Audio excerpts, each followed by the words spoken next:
Coming up on 2020 on ID, a mother of 3 missing. Please, please, please call someone.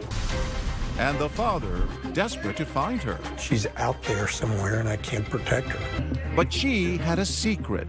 She's one more single mom out there trying to figure out a way to make ends meet without her kids suffering. A divorced soccer mom by day, something else by night. Did you give her reasons why you wanted her to quit? Because she could get killed, for one. But who did it? Does it make you nervous that we may think you did something? No. It should. Investigators putting it all together. Like trying to find a needle in a haystack. It was, but we found a lot of needles. We have a major break in the murder of a Colorado mother. The mysterious white truck the night she disappeared. She was extremely scared. Where's your emergency?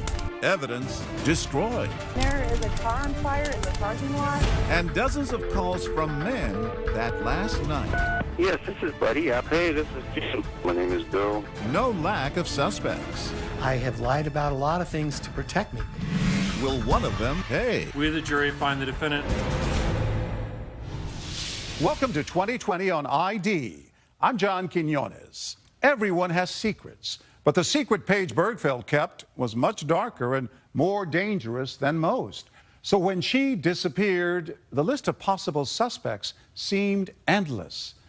Over time, clues would emerge. Her car in flames, a monthly planner with pages torn out, a throwaway cell phone. But it would be 9 long years before investigators were able to put the pieces together. I first spoke with Paige's family in 2007, shortly after her disappearance. And then Ryan Smith returned in 2016. He found a family still waiting and still hoping for justice. Grand Junction, the largest city on Colorado's western slope, home to these breathtaking mesas and a pleasure center for adventurers. A place where it's easy to get lost and hard to be found. Hi, Mom. I was just wondering when you're gonna leave. Thursday, June 28, 2007. 8-year-old Jess Dixon picks up the phone and calls her mom, Paige Bergfeld. Hi, Mom. You are really, really mean. You said we'd be back when we were dark, and you haven't even been back. Jess is worried. It's getting late, and the 34-year-old single mother of 3 hasn't come home. Please, please, please call someone. By Friday morning, even more worry. Paige's father, Frank, can't reach his daughter either. Give me a call on my cell phone. Stand by. All of the calls going straight to voicemail. Paige, this is Carol. What's going on? I hope you're all right. Close friend and babysitter Carol Linderholm remembers becoming increasingly concerned. At first, I thought, well, she's probably really busy, and then I kept calling her, and there was no response. Hey, it's Carol. Where the heck are you? By Saturday, it's a full panic. A family friend walks daughter Jess, the oldest of 3, into the Mesa County Sheriff's Department to file a missing persons report. I was a mom, somebody that, wouldn't just abandon her kids. Stan Hilke was the sheriff at the time of Paige's disappearance. Well, by all accounts, she was a real loving mother who did a lot of activities with the kids and was very loving. She always created costumes for the kids, and she taught a dance class for little toddlers. Everything was centered around the children. So the kids were really attached to Paige. Oh, very much so. That afternoon, Frank Bergfeld gets the official word from police. His daughter has vanished. I remember saying, this is a big problem. This is not someone who just wouldn't come home.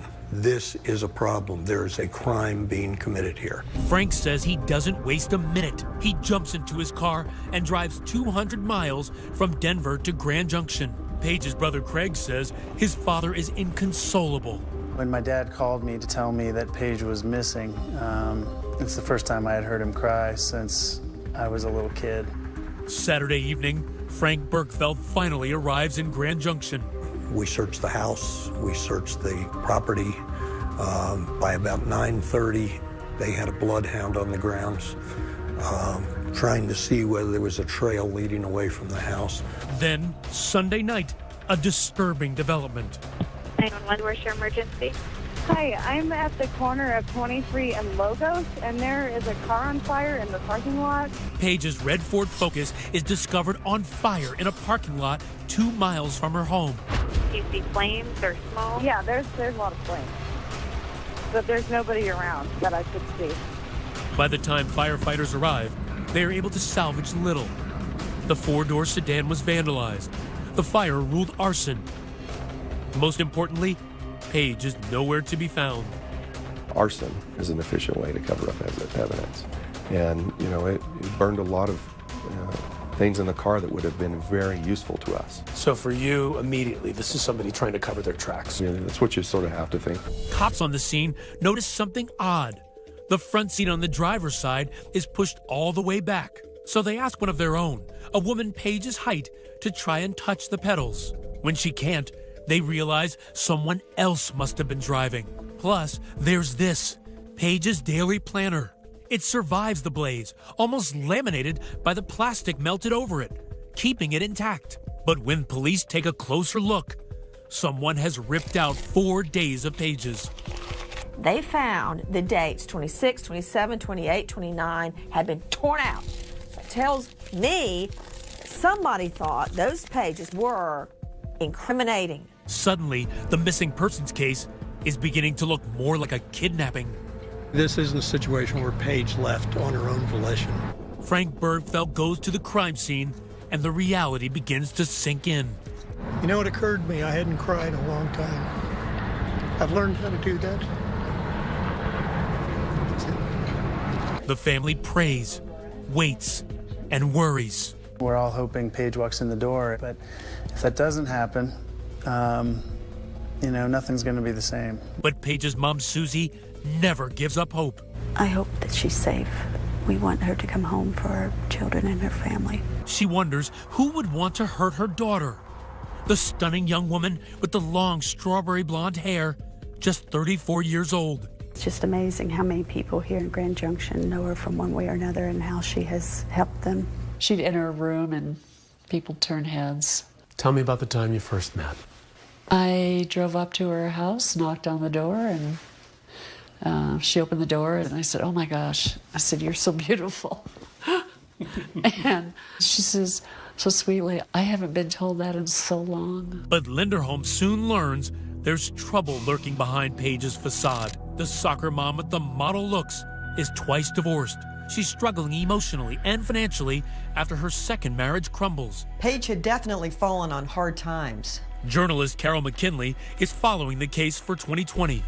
She's suddenly broke, but she's used to living the high life. Her friends have told us that her ex-husband wasn't helping at all with all those bills. Things happened, they got divorced. She ended up with a house, and that was her home. But this was no ordinary home. At one point, Paige is paying a staggering $6,000 a month for that $1 million home. So Paige starts taking odd jobs to pay her mounting bills. All these crazy jobs. She's selling cooking products for a company called Pampered Chef. She's selling baby slings. She's even teaching children dance classes. And suddenly, her 3 small children have no idea if they'll ever see Mom alive again. As soon as Paige's car is discovered abandoned in that parking lot, the search parties assemble. Back in 2007, 2020 accompanied Frank and more than 200 volunteers flanked out in fields just south of Grand Junction, looking for any sign of Paige in the scorching Colorado heat. Connie Fluke led those initial searches back in 2007. How many people would be out here?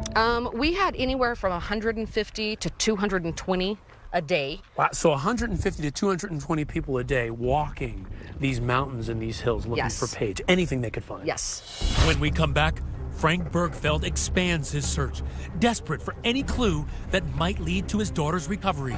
She's out there somewhere and I can't protect her. While investigators begin to wonder if Paige's complicated love life with 2 ex-husbands has something to do with her disappearance. Where's your emergency? My husband and I were in a fight. See what happens next.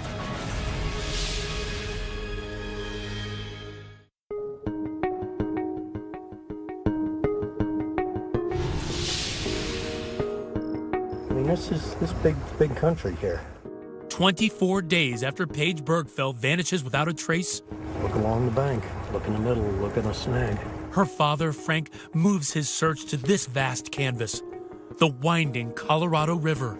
I don't know. I don't know when you give up. I don't know. When do you say she's gone? I don't know. Weeks turn into months as investigators and volunteer searchers paddle through murky waters and trudge through desert scrub brush. But Connie Fluke says there is no sign of Paige. How daunting was the search? This was one of the hardest searches that I personally have been on. Like trying to find a needle in a haystack. It was, but we found a lot of needles. But perhaps the biggest clue came from the unlikeliest of sources. A motorist with a flat tire pulls along the side of this road to fix it and then notices something strange. Paige's checkbook. Investigators soon find Paige's personal checks and business cards, other personal items dropped all along this road. How important was that trail of breadcrumbs left along Highway 50 for your search? I think it was very important for the case, and I think it was very important for the family, too, just to know, yes, she was brought to that area. But who abducted Paige Bergfeld? When a divorced mother goes missing, it's only a matter of time before the police zero in on the ex. In Paige's case, she had two, starting with Ron Biegler. Journalist Carol McKinley says the two were teenage sweethearts. Paige did have big dreams out of high school. She went to Florida to go to school, wanted to be a midwife, but Ron Biegler followed her out there. Her grades start failing and she drops out. Ron and Paige move back to Colorado. They have a huge wedding set on a peak overlooking the Denver skyline. But their youthful rush to the altar ends as quickly as it starts. Early on, Paige made it very clear to Ron she wanted children. She adored children, but Ron wanted no part of that. It turned out to be a deal breaker. Her friends say she got a divorce after just 2 years. In the wake of that divorce, she meets Rob Dixon, an emergency medical technician who friends say didn't really need to work because he came from a wealthy family. Her in-laws, the Dixons, were loaded. They made a fortune getting in on early technology with cell phones. That family fortune lined their son Rob's pockets for years. He loved spending his daddy's money. He had 6 sports cars. In a town full of pickup trucks, Rob Dixon is driving a bright yellow Ferrari. That definitely got everyone's attention. She was being showered with gifts. There were bracelets, a $12,000 necklace. Rob pops the question with an $85,000 engagement ring. The newlyweds start a family right away. First, there's daughter Jess, followed by 2 adorable boys, Taft and Trigger. 6.5, and my big sister is 8.5, and my baby brother is 3.5. They appear to be the perfect family. They've got these beautiful children, expensive home. They're living a champagne life in really what's a 6-pack town. Everything's going well, but then the bottom falls out. Paige's dad says Dixon makes a series of bad investments, and those bad investments lead to some bad blood. I think as Rob's wealth kind of toppled, I think it became under more and more pressure, and it bled out into the relationship. Then, one night in 2004, this. Where's your emergency? My husband and I were in a fight, and he was supposed to watch my children while we went to work, and he said that I would come home and find them all murdered. No charges were filed against Dixon that year, but 12 months later, he is charged with assault, slapping and punching Paige. Later that year, the couple divorce. She had some scary times, but she got out of them. Paige's friends Barbara Campbell, Rena Stockmeyer, and Andrea Land spoke to John Quinones in 2007. Lately, she was very concerned about him being around the kids. She had a lot of worry that it wasn't a healthy situation. Then, in March of 2007, Paige writes this bone-chilling blog. My children would ask me if Dad was going to kill me. I can't imagine what life would be like for them after he killed me. The first person you thought might have done this? Rob was the first person that came to mind. My immediate thought, honestly, was Rob Dixon. To investigators, that all sounds like Homicide 101, a roadmap leading right to Rob Dixon. Except Dixon has an airtight alibi the night Page disappears. His cell phone records indicate he's 2,000 miles away at his new home in Philadelphia the night Page goes missing. It quickly scratches Dixon off the list. He's effectively alibied because he's on the East Coast. But then investigators turn their eyes on Page's first ex-husband, who lives 4 hours away in Aurora, Colorado. And here's why. It turns out that Page had rekindled her romance with her first love, Ron Biegler, and was with him just hours before she vanishes, having a picnic at this park in Eagle, Colorado. It wasn't anything that out of the ordinary or special. I mean, we just decided to meet that day. The Eagle is halfway point for both of us, so we left at the same time and arrived back in our towns at approximately the same time, and she called me to make sure I made it back into Denver, and that's the last I ever heard of her. But you could talk about the missing person emergency. 2 days later, Biegler calls 911 to report his ex-wife missing. Definitely missing because she would never leave her children. Her first husband, Ron, she was with him that day. She leaves him. He's the last person to see her. But he was ruled out pretty quickly.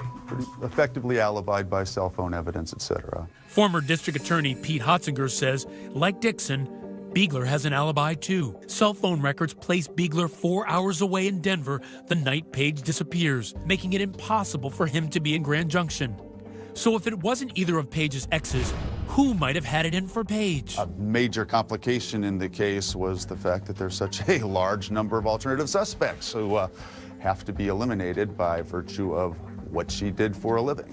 When we come back, the secret life of the soccer mom exposed. Was it just massages? Was it something more? The babysitter's revelation about why Paige Bergfeld may have been in harm's way with dozens of men. It was after hours, and as she was getting ready to leave, she sees this truck pull up. She just wanted out of there. She was extremely scared. See what happens next.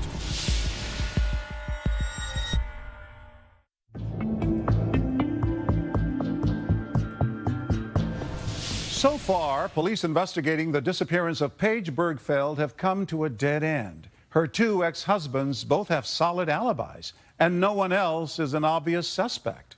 But as Ryan Smith reports, explosive new information about Paige will soon emerge. Information that will point the investigation in an entirely new direction. Nightfall in Grand Junction. As shadows grow long beneath the cliffs of the Western Rockies, secrets have easy hiding places. Friend and part-time babysitter Carol Linderholm recalls the night when 34-year-old Paige Bergfeld had a date with danger. She had a call to meet somebody at her office. The building was closed. It was after hours.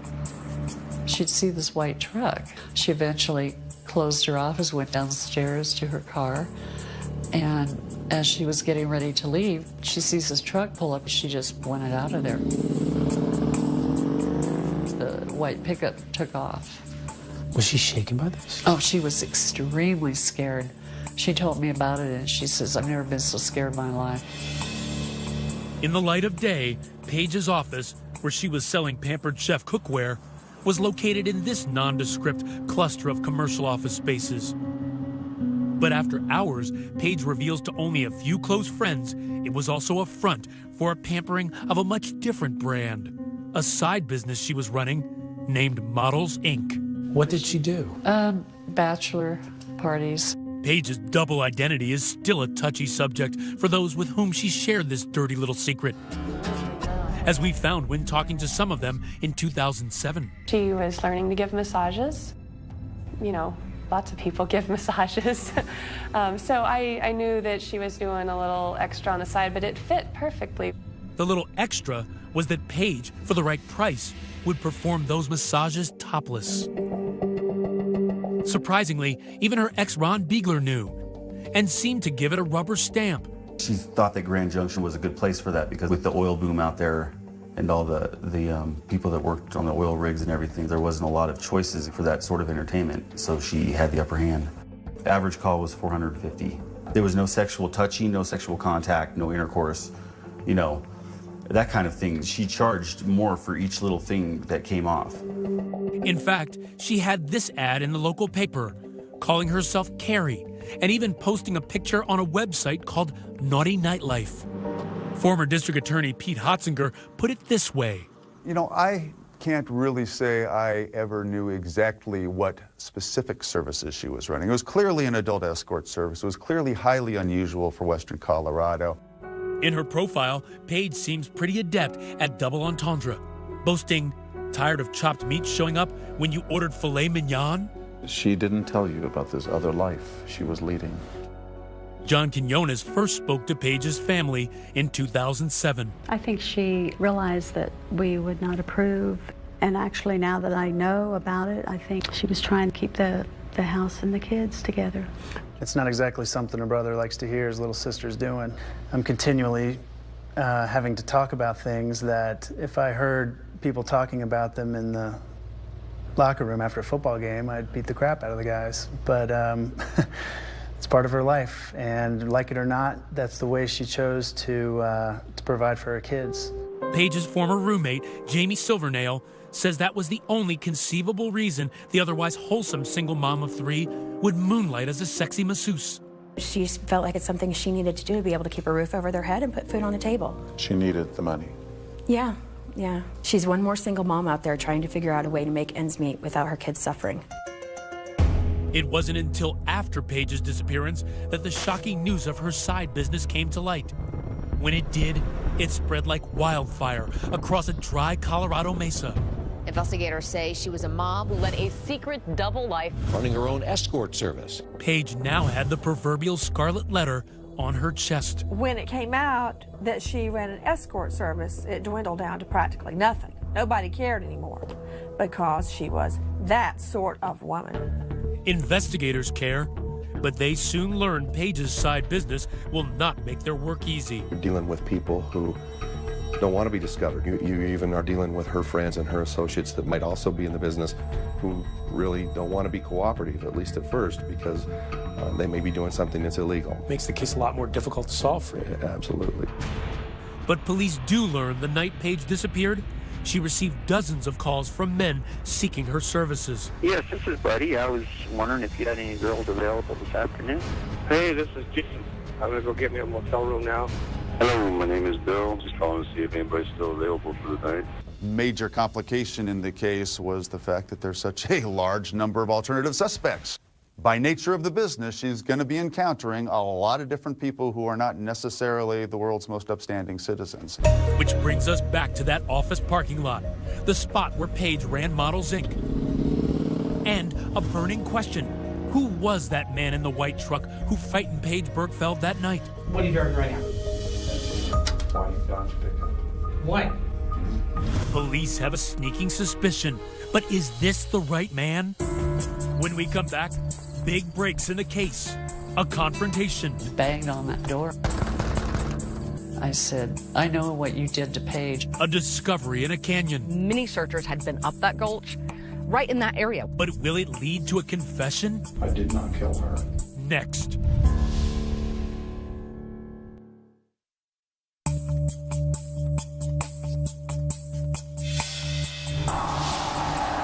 Mesa County, Colorado. Investigators looking into the disappearance of Paige Bergfeld have little to go on.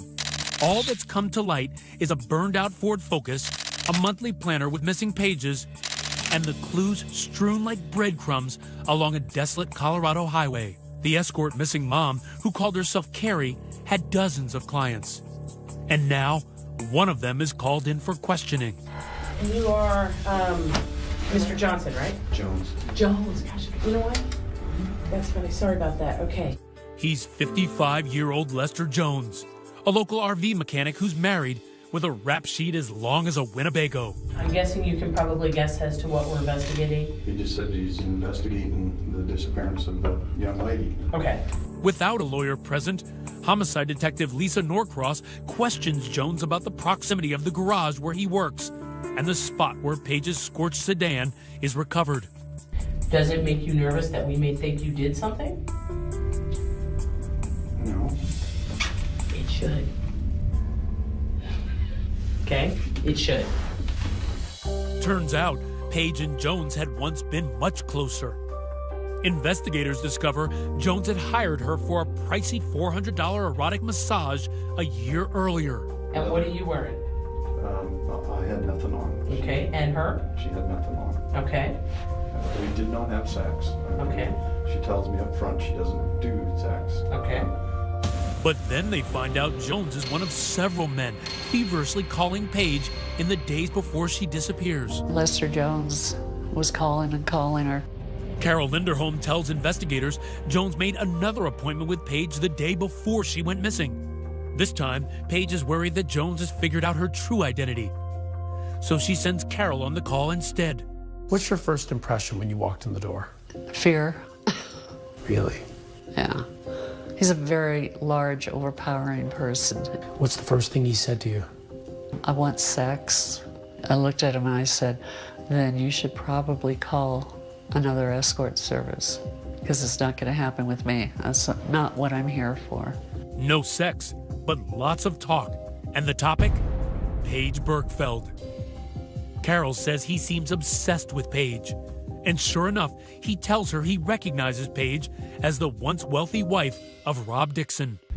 You knew when you saw her the first time that she was Rob Dixon's ex-wife. Yeah, I knew that. Okay. During 2.5 hours of questioning, Jones cooperates fully, letting them take his fingerprints, giving them his DNA, and handing over the keys to his truck. What are you driving right now? It's a white Dodge pickup. White. A white pickup. Could it be the same white pickup that frightened Paige that night outside her office? The no-nonsense detective Norcross puts the screws to the RV mechanic. Do you know where she is? No. Do you know what happened to her? No. Now I have to be convinced of that. I can't convince you of it. I don't know what happened to her. I don't. Before she disappeared, Paige had gotten 5 calls from a mystery man calling from a disposable track phone. Jones denies it was him. He tells investigators he doesn't even own a track phone. Did you buy a track phone? No, sir. Never bought a track phone? Never. Cops search his home and scour the mechanic's workspace at the RV shop in Grand Junction. They find Viagra, condoms, a black Victoria's Secret bra, and under his desk, a gasoline can. Now, you may think, well, maybe he used the gas can. It's RV repair. Maybe they had a gas can. No. Police questioned the owners and co-workers, and there was no reason for him to have a gas can at his workspace. Do you have a gas can at your workspace? Because I don't. But the most compelling evidence? In the trash, packaging for a disposable track phone, just like the one Jones swears he doesn't own. ABC News chief legal analyst Dan Abrams. Lester Jones is claiming, I didn't have a track phone. I don't know what you're talking about. Not only is there a track phone box found in his office, but there's a video. Investigators track that disposable phone to this Walmart. Security cameras pick up a man that looks a lot like Lester Jones purchasing it. I didn't buy no track phone at Walmart, too. On video, buying a track phone at Walmart. No, sir. Yes, sir. No, sir. Interesting that a person who would usually use their personal cell phone to contact their escorts and businesses is suddenly, for the first time that we could ever find, pursuing the anonymity of buying a track phone. And near as we can tell, that's the last phone that was in contact with Paige. The fact that he appears to have lied about it makes it that much more incriminating.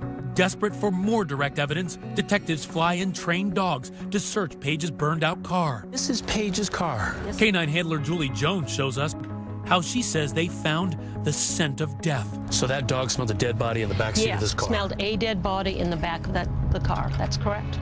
A dead body in the back seat. And in the front seat, the one pushed way back, the handler says the smell of a man. Who else did the dog find in this car? He was given the scent of Lester Jones, and he found the scent of Lester Jones in the driver's seat of this vehicle. 6'4", 275-pound Lester Jones. But many questioned the science of dog scent evidence. Problem with the dog. You can't cross-examine him. And the rest of the case against Jones is circumstantial. Without Paige's body, former District Attorney Pete Hotzinger is reluctant to press charges. We were all sure she was dead. We were sure she was murdered, but I was unwilling to file charges until I actually had a body. The case went cold until an afternoon in March of 2012. A hiker hiking not far from the highway, just a short distance from where Paige's personal items were found, made an astonishing discovery. Down in this gulch in a dry stream bed, amid all of these rocks and weeds and brush, were human remains. Daughter that Frank and Susie had been searching for 5 long years. There's no soft tissue left. All she is a skeleton. Unfortunately, the years have hidden the cause of her death. One clue that it was violent, duct tape wrapped around the skull. With the discovery of Paige's body, investigators decide they have enough to charge Lester Jones. Once Paige was found, that was a big milestone. And then just plugging up a few holes, meeting with the DA, and getting to the point of, look, we have done everything here. We feel like we got the right guy. Do you feel like you got the right guy? And at that point, the DA said, yep. A murder case is like a cake recipe, and one thing after another, after another, after another. It's all building, and that's where we finally got to with Lester Jones. Sheriff's Office arrested Lester Jones this morning in connection to Paige Bergfeld's death. When you're talking about a case that's almost a decade old, with a body that wasn't found for about 5 years, you've got immediate challenges as the prosecution. The defense can definitely poke holes in the state's case. For instance, no cause of death. You don't have a murder weapon. You don't even have proof that he was in any of the spots connected to her. All you have are those phone calls and circumstantial evidence.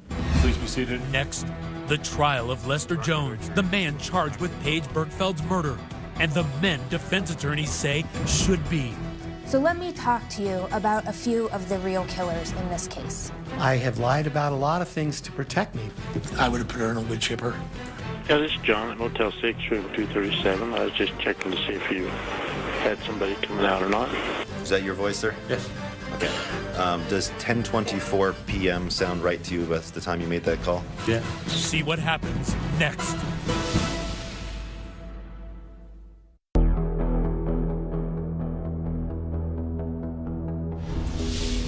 Getting to the Mesa County Justice Center is easy. Go to Grand Junction, can't miss it. But getting justice for murdered soccer mom Paige Bergfeld, much harder. It has taken nearly a decade. Finally, in August 2016, her alleged killer is hauled into court. There he is, Lester Jones. Today, a man accused of murdering a single mother is set to stand trial in Grand Junction. Lester Jones, he's the man charged with kidnapping and murdering Paige Bergfeld, whose remains were eventually found in Delta County. But even former District Attorney Pete Hotzinger concedes Jones will be a hard man to convict. At some point, I'd like to think a jury's going to say it walks like a duck, it quacks like a duck, it probably is a duck. Frank and Susie Bergfeld arrive at the Mesa County Courthouse to bear witness to the prosecution of the man they believe murdered their daughter. It's been 9 long years for you to get to this place, that courthouse right there. Man, you know what? It's like we're on a merry-go-round, except the merry-go-round doesn't stop. Are you prepared for whatever the outcome may be? Yeah, absolutely. You know, I hate to say what my feelings will be because it'll happen at the moment. For 3 weeks, the witness chair gets a workout. The prosecution calling 80 people to the stand, investigators and experts, dentists and former call girls, hikers and dog handlers. What was your understanding of where he was? The prosecution's theory?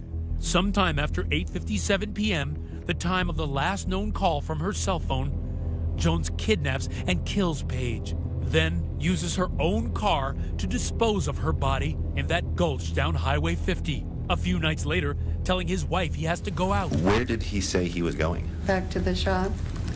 He thought he had left the lights on that morning and wanted to get them turned off.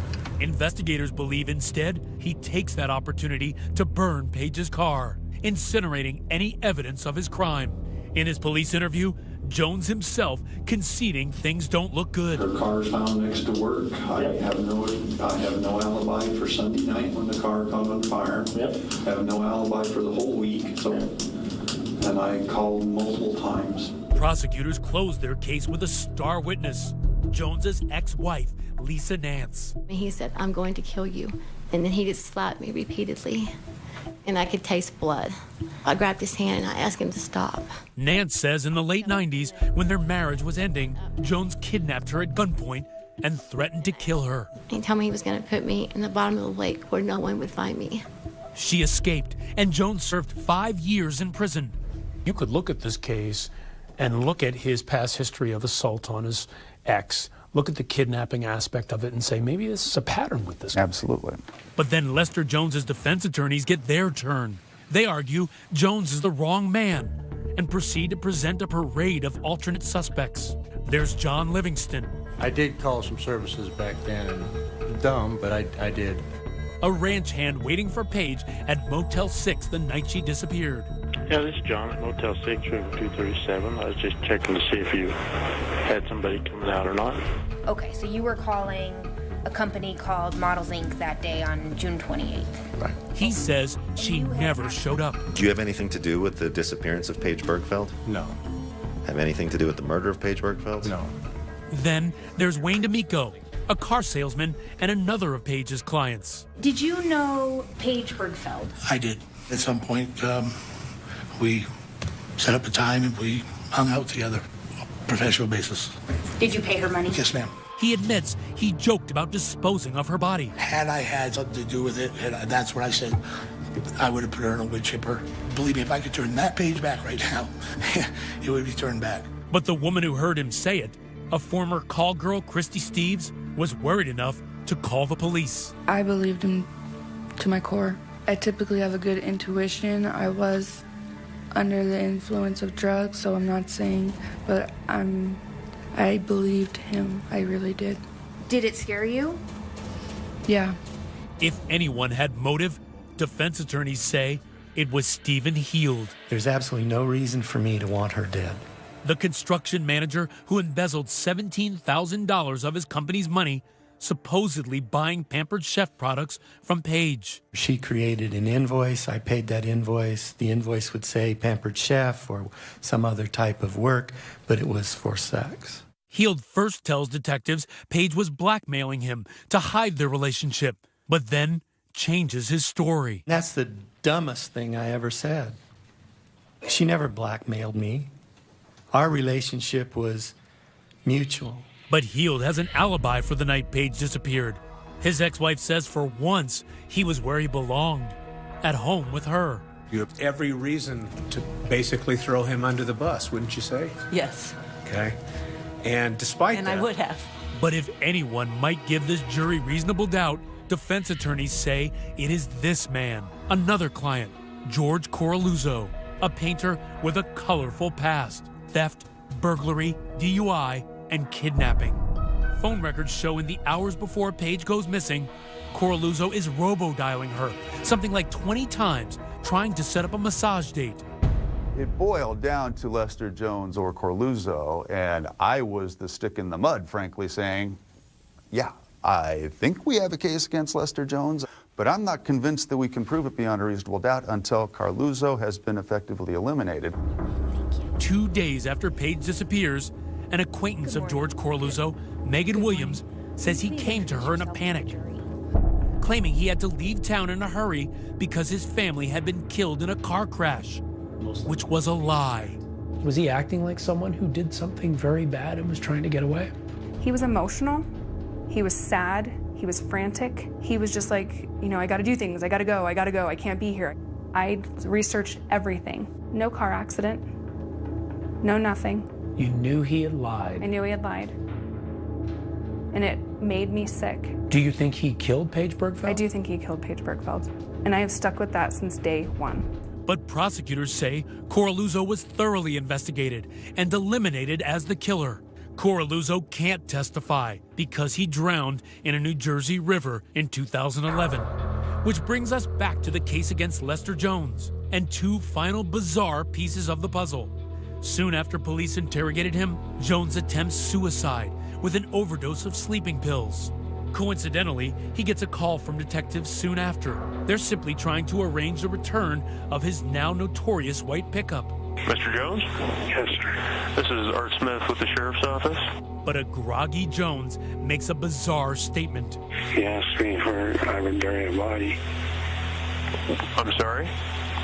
You asked me where I could bury a body. When did I ask you that? Does that sound like some sort of accidental confession?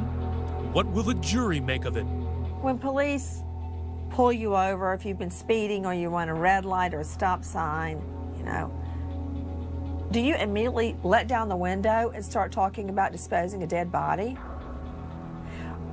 No. Finally, the prosecution's closing argument, reminding the jury of that young mother, kidnapped, thrown in the back of her car, taken off to be murdered. Paige must have been so scared. It is hard to even imagine what would have been going through her head as she was laying either in the back of the vehicle or in the trunk. When it's their turn, attorneys for Lester Jones say there was a virus in the investigation. They screwed up this investigation from the get-go. Let's talk about who's the real killer. The judge sends the 12 jurors, 9 men and 3 women, off to deliberate. It's not an easy case, it's not a simple case, and just one juror could derail a conviction for prosecutors. And sure enough, the case that confounded the nation for almost a decade stymies this jury too. We are unable to come to a unanimous decision, period. The judge declaring a mistrial. Afterwards, the jurors speak, revealing 9 of them thought Jones was guilty, but there were 3 holdouts. Nobody in their mind thought that that he didn't do something wrong, that he committed this crime. It's the fact that there was not enough evidence for them to get past the reasonable doubt. But a dogged prosecutor wastes no time, retrying Jones a second time, just 2 months after the first trial. The evidence shows beyond a reasonable doubt that the defendant, Lester Ralph Jones, is the one who did this. And this time, a new jury, looking at the same evidence but with fresh eyes, convicts Lester Jones of first-degree murder. We, the jury, find the defendant, Lester Ralph Jones, guilty of count 1, murder in the first degree. 9 years and 2 trials later, a guilty verdict in the murder of a Grand Junction mother, Paige Bergfeld. The 65-year-old RV mechanic was sentenced to life in prison with no chance for parole 2 days after Christmas. As for Paige's father, Frank Bergfeld, we accompanied him back to that dusty dirt road to the desolate gulch where his daughter's body was discovered. We all think we're going to live to be 100. And then you get a phone call like I did. It's now a makeshift memorial where a grieving father can finally put this case and his daughter to rest. You know, I hear this term closure, and I'm not sure exactly what that is. It's not like we turn the switch off and she's out of our lives. As of 2017, Lester Jones plans to appeal his conviction. I'm John Quinones.